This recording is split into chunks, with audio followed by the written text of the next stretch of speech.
Welcome to the County Manager's Report. I'm Lloyd Higuera. With me is Douglas County Manager Steve Mokrohiski. Welcome, Steve. Thanks, Lloyd. Good to have you here to talk about the Douglas County Board of Commissioners meeting up at Lake Tahoe. And gosh, it's been a busy summer, hasn't it? It has been, yeah. And the big golf tournament up at Lake Tahoe Wonderful. wrapped up. Yeah. Well, did you make it up there? I did, and yeah, I know did you too. did too. Yeah, I took my daughter, and we had a great time. And yeah, it was a great time. Always a wonderful event. I think the attendance was really good this year. Oh, yeah. People are spending money, and a good sign of the economy in general, and just the tourist attraction we have in Lake Tahoe. So, and despite the fact, there were some celebrities like Michael Jordan and Tony Romo that didn't make it, that are big name draws.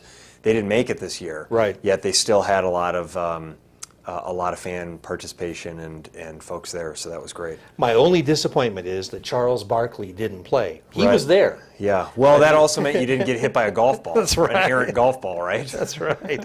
But it's always fun to watch him attempt the game. Larry the of Cable golf. Guy. Larry the Cable Guy filled up. in for Barkley. Yeah. He did. The comic relief. Right. But yeah, it was enjoyable. In 24 years that's been going on. That's right. Amazing. Yeah. And so next year is going to be a big one. The 25th. Yeah, that'll be 25 fun. years. Absolutely. Yeah. Always a good time. Okay, well, let's get to that meeting of the commissioners. Commissioners at the meeting did give their direction to county staff. This was about moving forward with the development of the Tahoe-Douglas Area Plan Phase 2. Now, we remember Phase 1 that just recently was approved. And so now the staff has to work on Phase 2 for properties under the jurisdiction of the TRPA at Lake Tahoe. Right. So the two plans, and I'll just, we did the South Shore Area Plan, which is like from State Line to, to basically Kale Drive.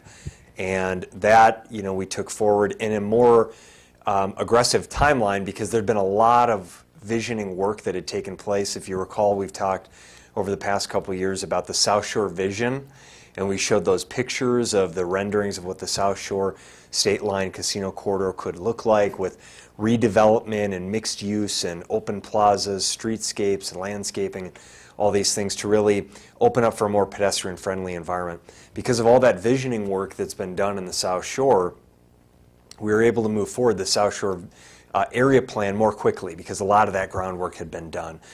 So the Board of Commissioners approved back in May, they approved the South Shore Area Plan.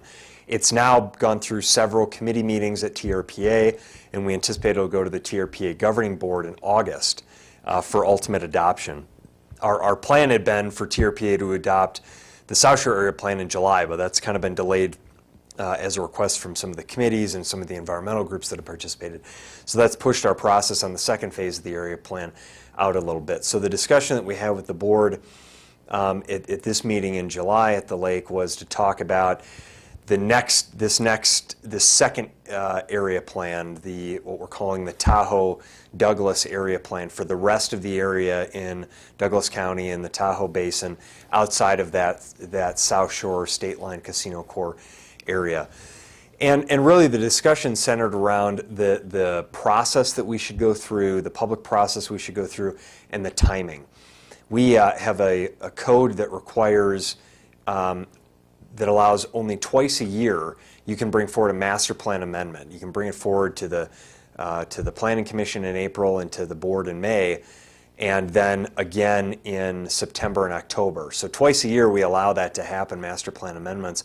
So we're sort of boxed in terms of the time frame that we can do this process. So the discussion with the board was, do you want to try to rush the process and get this second area plan through in the September-October time frame, or do we want to sort of put the brakes on a little bit, make sure we have proper public engagement, we go through an open, transparent public process, make sure that all the stakeholders have an opportunity to provide feedback and really have a good plan in place. And ultimately the board's decision was the latter. Let's put the brakes on a little bit, let's make sure we go through a time frame that is reasonable and engage everyone. We also have had some turnover in our planning staff. We had our planning manager left, and our senior planner, Brandy McMahon, is going to TRPA, And we're happy that those folks have found good opportunities, but it's left us in the position where we're kind of scrambling to pull together some of this work at a time that we're losing some people. Thankfully, Brandy McMahon, who's just provided outstanding service to Douglas County for the past 7 years, is going to continue to work on Douglas County issues with TRPA, and I think it goes to the collaboration and partnership that we have with the TRPA, and a much different relationship now that we have than we had in the past. So that's what we're going to do here is we'll go through a process of meeting with the various stakeholders, the businesses, the residents, having public workshops at Lake Tahoe to engage people in what types of things do you want to see? What do you want your town centers to look like? That sort of town center area from Lower Kingsbury, Kale Drive, the Round Hill Community Center. Do we want that to be a town center in and of itself? Who should be included? There are certain things that under the new regional plan that was adopted by TRPA, if you're in a town center or if you do different things, there's additional opportunity for redevelopment that can be really positive in those areas. So again, it's just a process we need to go through to engage people in what they want those areas to look like and feel like in the future. And so we look forward to going through that process and bringing forward the second area plan here in the course of, I'd say the next year to year and a half. We're hopeful that we can get that work done. Well, it's a lot of work, and then as you mentioned with your planning staff, moving out onto other opportunities, and you have to hire new folks, then you have to bring them up to speed.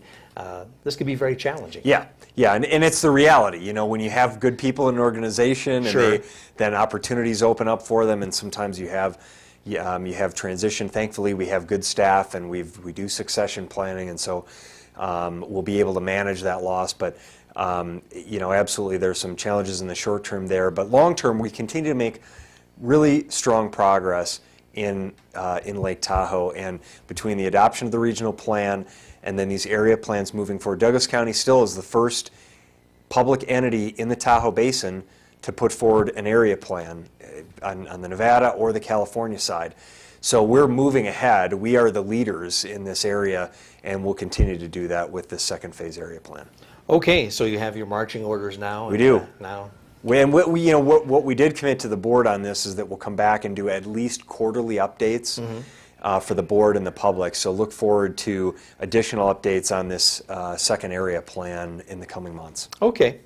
Also on the agenda for the July 18th meeting, commissioners heard a presentation and update on an interlocal agreement between the Nevada Division of Environmental Protection and Douglas County on the Lake Tahoe Total Maximum Daily Load. TMDL is back. It's a total load. Remember our late friend Mahmoud Azad, former county engineer, used to say that. But the TMDL is a requirement under the Federal Environmental Protection Agency. And so the EPA is regulating this requirement to reduce fine sediment load. These are fine particles, fine sediment particles that through stormwater runoff find their way into Lake Tahoe, and they are what has created the deterioration in the clarity of Lake Tahoe. Of course, the clarity of Lake Tahoe is what creates its world-renowned status, and so people come to Lake Tahoe because it's a beautiful environment. And you can see, at one point, you used to be able to see a white dish 100 feet down. You can go out in the middle of the lake, put a white dish, 100 feet down, and you could see it just by looking straight down. That's how clear the lake was, and that clarity deteriorated to about 60 to 70 feet, and now we're starting to recover some of that clarity through a number of these measures to improve the reduction of fine sediment into the lake. So this EPA requirement is being enforced by the two state agencies on the Nevada side, the Nevada Department of Environmental Protection, on the California side, the Lahontan Water Board.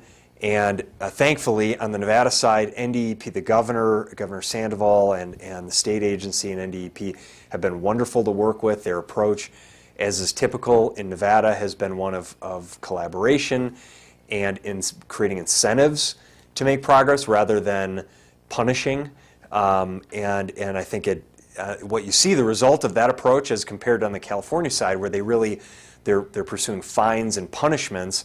They have not made as much progress on the California side. On the Nevada side, Douglas County has one of the highest BMP, best management practice, compliance rates in the entire basin.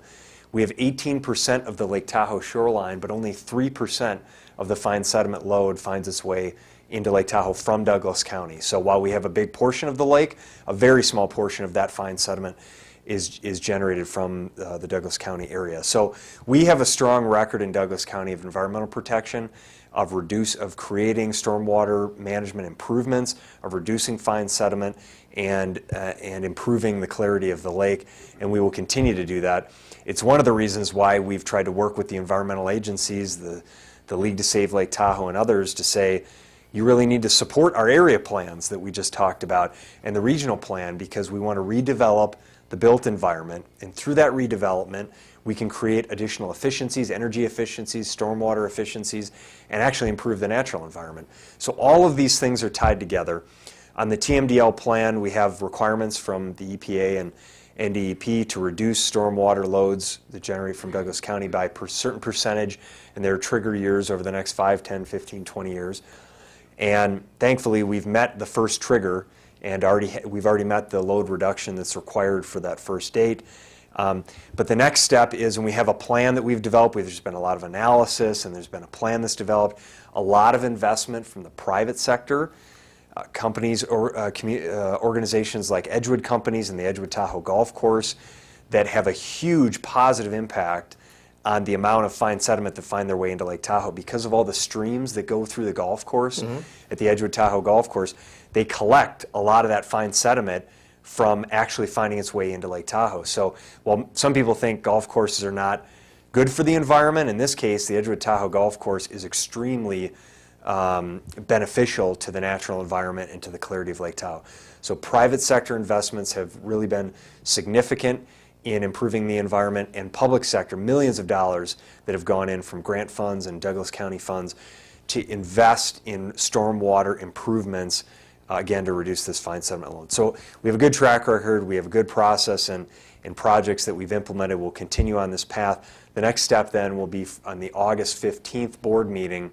Our board will take up an MOU, a Memorandum of Understanding, with NDEP for the implementation of this TMDL reduction plan. So that's the long story short, Lloyd. A lot of information there, but again, just a continuation of a lot of good things going on to improve the built environment, our economy, our community, and the natural environment at Lake Tahoe.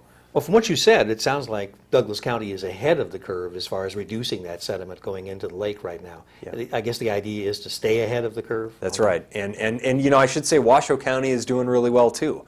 They've met a lot of their thresholds, and they actually have more private properties that are on the lake.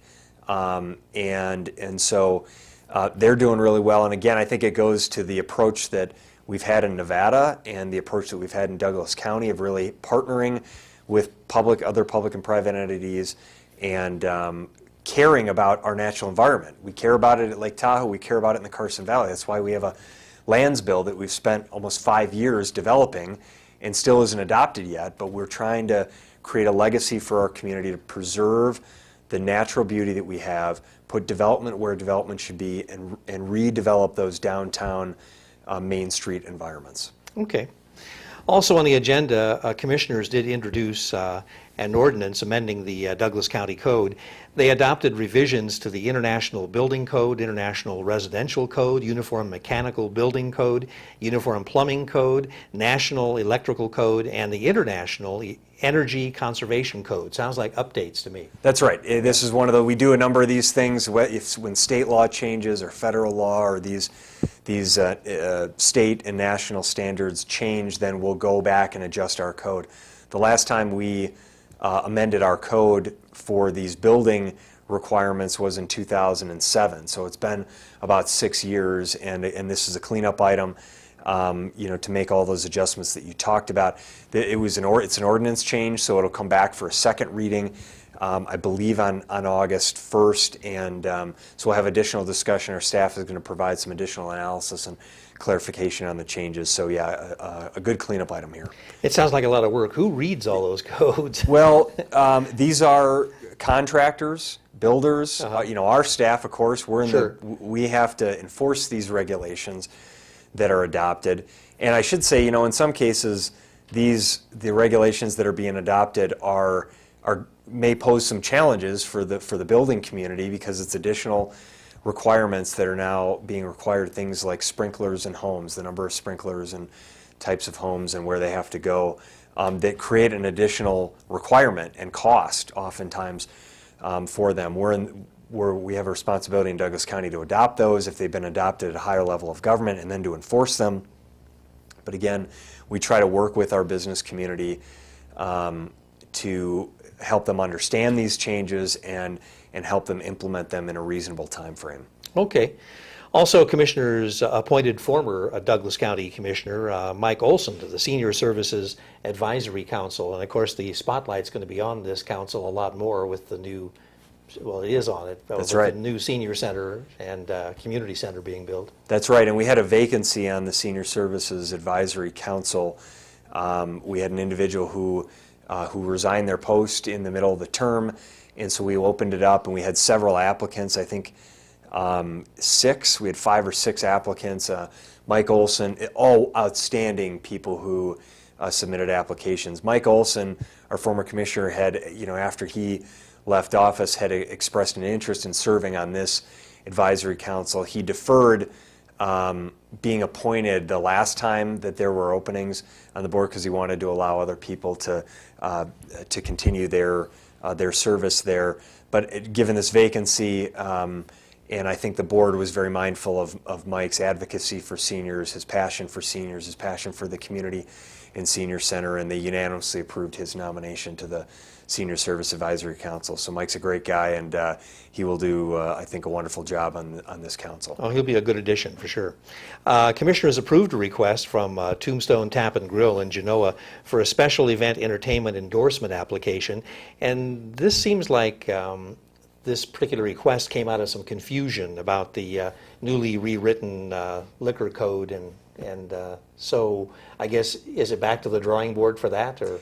I think it is going to be. We've had a lot of discussion over the past few months about the liquor ordinance and the requirements. We did we attempted to do a cleanup about a year ago when our former assistant district attorney Mike McCormick left, and he before he left, he worked with the sheriff's office to do this cleanup of a really antiquated code for the liquor license. So there was an intent to really clean it up, make it more understandable. I think there were some areas that it was improved, but it still has created some confusion. And so there's confusion among even those in the sheriff's office and some of our departments, and then the businesses that review this. So the big picture story on this is we are going to need to take a look at the liquor ordinance, and the DA's office, the sheriff's office are going to work on that. We'll work with our business community to really try and clean this up for the longer term. On this one, there were some issues with the application that had been requested. There wasn't a security plan that was detailed. So the board, the sheriff, expressed some concerns about the application that was submitted, and the need to have further clarity and detail on what the plan was going to be for this event.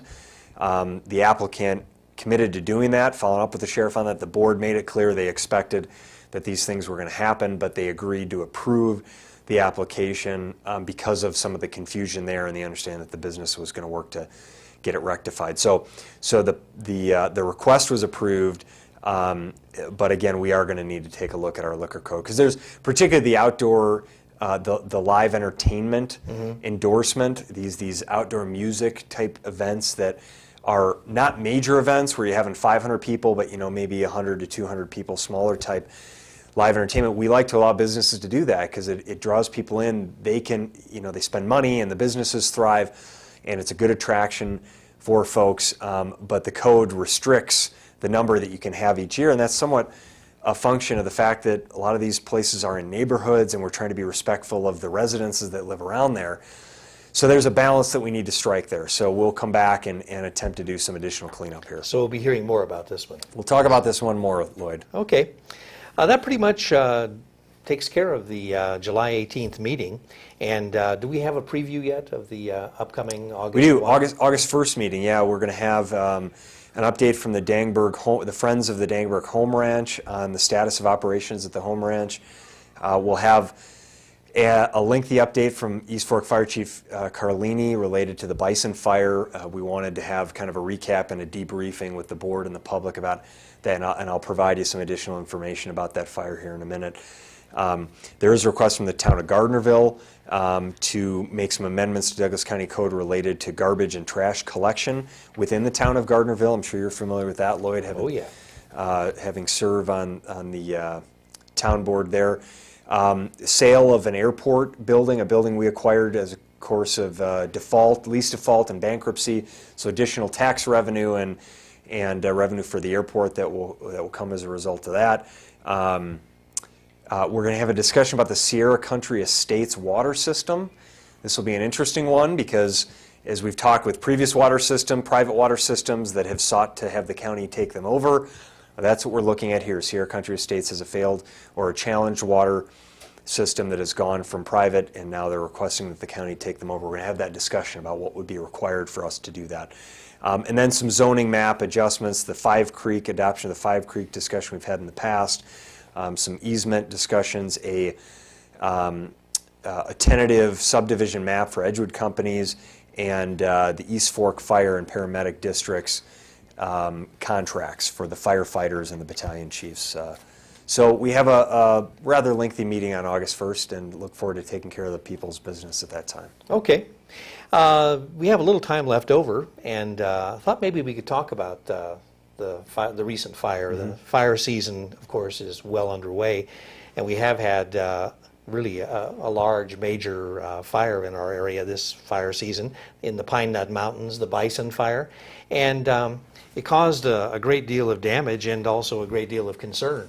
And you were right on the front lines of that. Yeah, yeah. It was I would say one of the certainly the most challenging fire that since I've been in this area, and I think in a long time for us.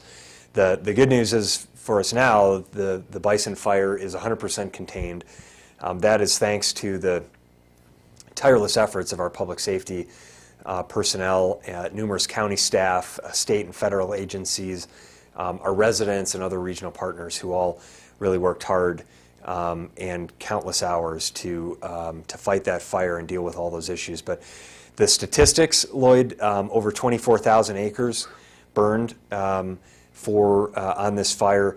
83% of the land was BLM, Bureau of Land Management, and Bureau of Indian Affairs land, 83%. 16% of the total area burned was within the East Fork Fire and Paramedic District boundaries, so it was private property in the East Fork District. 1% was in Smith Valley. So that's the breakdown of where that took place. Over $7.7 million in cost to fight this fire. The cost is shared then based on that percentage breakdown that I just gave you. Hundreds of personnel fought this fire. Well over 400 personnel. Actually, I heard 600 at one point. There were, yeah. It had shrunk as of mid last week to about 417 and shrinking. And so I think it was up around 500-600 personnel, and it's shrunk now significantly. We had 4 injuries. One old mining structure was destroyed. So the good news, despite this significant acreage that burned and the huge cost that we bore and the number of personnel that had to fight it, we didn't lose any lives. We had no major or significant injuries, and we did not lose any major structures to note. And so that was all good. We're currently, it was a result of a lightning strike. We've seen a number of these. In Carson City, there was one behind the prison that was a result of a lightning strike. We saw one recently with the lightning strikes near Job's Peak. And so we are in the worst drought in 60 years in the state of Nevada. And as we continue to see these dry conditions, hot weather, winds, they all come together, the lightning strikes, to create a really difficult situation. We recommend that people, particularly in remote areas, clear at least 30 feet around their residence to provide, for some protection there, and just continue to be safe, work with your public safety officials, and do everything that you can to try and avoid any of the problematic situations we've been in. Now, commissioners declared a state of emergency during that fire event. Does that help with some federal funding to help pay for that? Yeah, it has the potential to. In this case, we will not utilize that mechanism, or it's not available to us, but we declare an emergency. We call the board together in an emergency to declare it if we think there's a possibility that we'll be in a situation to access federal funds. In this case, the board declared the emergency. We're not in that position to access federal funds. It was still the right thing to do. They'll repeal the emergency on August 1st. That will be one of the items to do. So it's a technical thing that we go through. What we're going to be tested with this year is this new program we're participating in with the state of Nevada, this emergency fire pool. It's really an emergency pool of funds that all the counties throughout the state of Nevada are participating in. It gives access. Everyone pays a set amount based on the size and a number of criteria. And then if you have natural disasters, you get reimbursement from the state for that. So East Fork is paying $90,000 this current fiscal year, and as you can see, our cost on this fire significantly exceeds $90,000. So this will be a good test of that state program for reimbursement of funds. The intent is to have exactly what happened this year. You have a major wildland fire in your community. This would have wiped out the reserves in the East Fork district. And so the insurance pool is a good thing. We're going to see how long it lasts, how long the funds in that area last. So we've the 100% contained. We'll continue to manage this. I think there were a number of lessons learned. Communication went pretty good. I think with the public, we now have a Facebook page, Douglas County Facebook page. If you're on Facebook, look for us, Douglas County, Nevada, and like us. And we provide regular updates on emergencies like fires and floods, and as well as other things going on in the community. We have over 1,500 people are following us on Facebook. We have a Twitter account. We're on YouTube.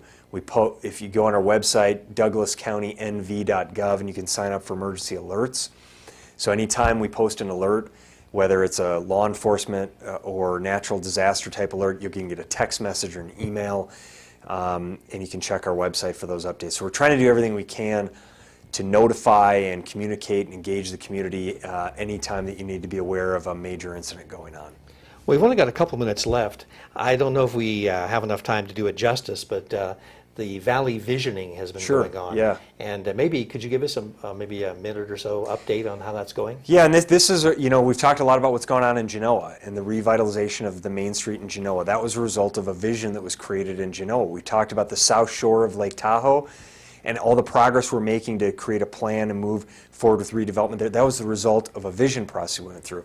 So we're trying to do a similar effort here in the downtown Minden-Gardnerville core, this Main Street core. We've got a 5-lane state highway with heavy truck traffic that cuts through the Main Street, and we want it to be more pedestrian friendly, more mixed use, retail operations for our residents and visitors, a really vibrant, accessible downtown. And that's not really the way that it is set up today. A number of entities like Main Street Gardnerville and others are doing everything they can and done a wonderful job to create that sense of environment. There's more we need to do. So this Valley Vision effort has been an effort to engage the businesses and the residents within the Carson Valley about what do you want the downtown Main Street to look like? What amenities do you want? Do you want trails? Do you want pedestrian access? Do you want mixed streetscapes? Do you want power poles buried?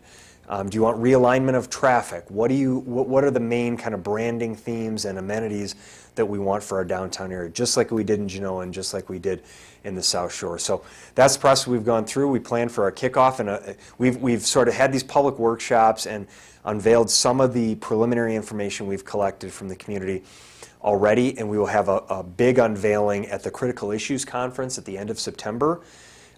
It's sponsored by the Business Council and the Chamber and NNDA, and then we'll have these presented at the town of Gardnerville and the town of Minden boards, as well as the Board of Commissioners in September, October, November timeframe. Okay, excellent. Steve, I want to thank you Thank you, for all Lloyd. the information you've Always provided. And this is the Douglas County Manager's Report featuring County Manager Steve Mokrohysky. I'm Lloyd Higuera, and we'll see you next time on the County Manager's Report.